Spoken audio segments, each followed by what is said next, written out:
What is it like working with Charlie Slows? I mean, he's a very interesting personality. He really is. Funny, educated when it comes to baseball, basketball, and sports. And his son actually does a show on our network, a wrestling show on our network. So what is it like working with Charlie Slows? Oh, he's a great guy. I think him and Dave are underrated in terms of radio pairs. I used to love leaving the stadium, and sometimes with The Athletic, you didn't have to do a game story. So I'd leave the stadium and I'd listen to the game on my way home, and it was just so enjoyable. I think the two of them are so knowledgeable. I think they work so well together. Charlie has been great to me from day one. I still consider myself a friend to him. I live in this area. I go to Nats games a lot. I think he has a lot of knowledge. And like I said, that radio team to me is just a very solid, very knowledgeable listen. A lot of times when you listen to the radio now, people are trying to tell you too much or trying to prove that they know too much. You can just kind of relax with them, right? It's just an enjoyable experience listening to a game with Dave and Charlie. So last one from me. Favorite game you got to cover working in the field, and as a fan, your favorite game you attended? I think the 2019 Game 7 Nationals winning in Houston was probably the best one that I covered, though I've covered a lot of really good games. I was there for Derek Jeter's last game, that walk-off with the Orioles. I covered the Orioles then. Beltran's 3,000th hit. I was there, obviously, for a lot of World Series games. So, I don't know. I guess I'd go with that one. As a fan, so my dad had Yankee season tickets. And when they won, I can't remember which championship it was in the 90s. We were there. I was little, though, so I only remember, like, shades of it. But my dad, it was Who did they play? What? Who did they play? And I could probably tell you what year.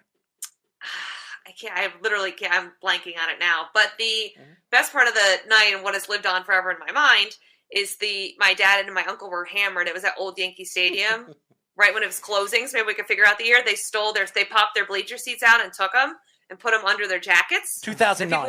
That was 2009. 2008.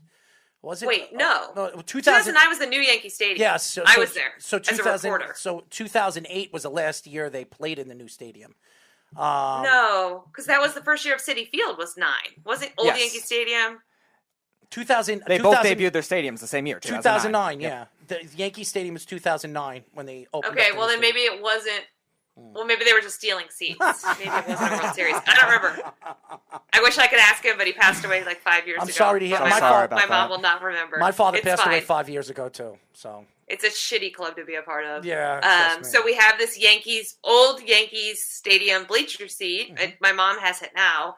And people were literally getting arrested for taking these seats. And my dad and my uncle just like had them under their jackets, like had their kids with them, like totally like using us as shields and just, so it's kind of lived on in my family as like, just a crazy, unbelievable story and a really cool, like sports heirloom to have, right? Like I have tons of sports memorabilia, but how many people can say they have an actual bleacher seat from the Yankee Stadium? I have from before they changed the old Yankee Stadium to I think it was in 1960s. My grandfather has one of the main chairs. I actually have one of his chairs.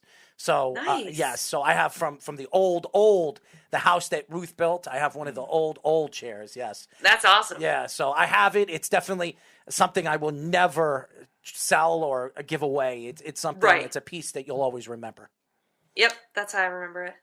So obviously, the biggest story in baseball is the strike or the lockout, depending on who you talk to. Right now in the league. I'm sure you're very well connected and you're hearing from both sides. Do you have an insight on, is this going to be short? Is it going to be long? Are they close? Are they far? Do you have any insight as to what's actually going on right now between the Players Association and the owners? Yeah, well, the players take my calls a lot more often than the owners ever do. So from the players' perspective, I know that they all feel like they built up this war chest of money. And if they need to dig in their heels, they're going to dig in their heels. And that chest of money is so the guys that are making the minimum, if this leaks into spring training and they're like, I live paycheck to paycheck. Well, where's that money?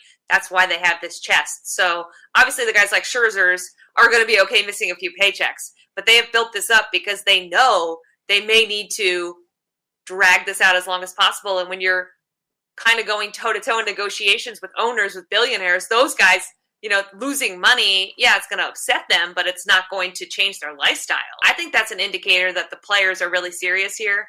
They also know that they kind of got screwed the last two CBAs. They weren't really paying attention in 2016. They were more concerned with better food in the clubhouse and getting some extra off days. And I think they've seen now how the owners and front offices have taken every little loophole and exposed it. I mean, the two main things the players are fighting for is more money for the minimum salary. That minimum salary at $575 has only increased 3%, like it's increased with inflation.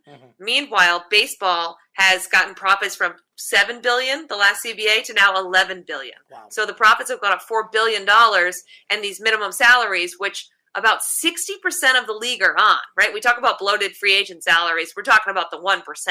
So those minimum salaries, those guys are making $575, which sounds like a lot, except they pay taxes in every single city they go to. They pay an entertainment tax on their taxes in every single city they play in. They have agent fees. They have clubhouse fees. You can very easily half that, and their heads of households, their significant others really can't work. All of a sudden, you're like, okay, that's getting insane now. So I think that's really what they're fighting over, and they want teams to win. Like, this tanking method is just not great for the sport. Having like 5 teams try is not great for the sport. So those are the two main objectives. You've heard a lot about how they want free agency to change, how they want arbitration to change. They're never going to get the owners to agree to that, in my opinion. If they can just find a way to get these teams that are sharing the revenue to put that money into the big league payroll, right, to do away with the draft rewarding teams that tank. If they can figure out how to do that and increase the minimum salary, I think they would be thrilled. Britt, quickly, who do you think is going to get Freeman from the Braves? Is he going back to the Braves? Does he go to the Yankees? A lot of rumors coming out from the Yankees are the lead team to get him if he doesn't go back to the Braves. And Correa, do you think Correa leaves the Astros? Where do you think he goes? Yeah, I love these rumors this time of year. There is no lead teams on anything when there's a lockout and nothing can actually be done or talked about. I do think Freeman stays in Atlanta. I think that they were smart to wait until the CBA was done, because now Freeman wants more years and more money, right, than what the Braves want to give him. But if this new CBA says we're going to have a universal DH, well, now you feel a little more comfortable with a 38-year-old Freddie Freeman, right, versus you have to play him in the field every day. So I kind of get why they didn't do this in the flurry of moves, because the CBA could make it a little more attractive for the Braves to kind of meet Freddie where he wants to be. I think Correa and the Astros is done. Historically, they have not given out long contracts. They lowballed him with the offer that they made to him while he was still with them. I think when you look at a guy like Correa, he would have been best suited in Detroit, but Detroit didn't want to wait around. They went out, they got Javi Baez, probably their 4th best option.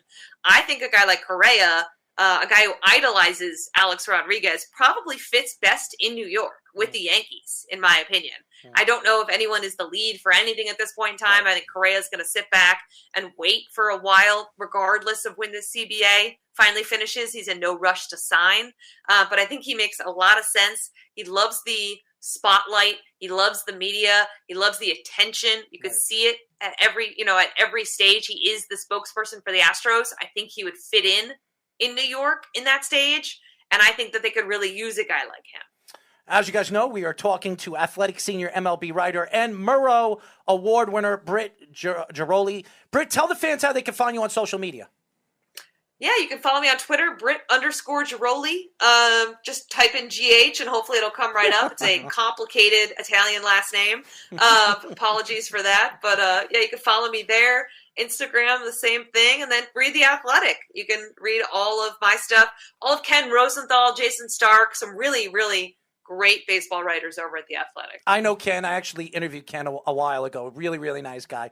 Also knows a lot about sports. So, obviously, Britt, we'd love to get you on again whenever you have time. We'd love to bring you on. You know, obviously very knowledgeable in baseball. I'd like to see what kind of knowledge you have in the NFL and NBA. I'm sure you're a big sports fan. So definitely would love to get you on and talk more sports with you. Yeah, absolutely. And I host a radio show twice a week, and all we talk about is NFL and NBA because there is no baseball right now. That's so true. We could have talked about that too. Absolutely. I didn't know that. So we'll definitely get you on again. My producer will definitely reach out to you. You're great. Thank you for joining us.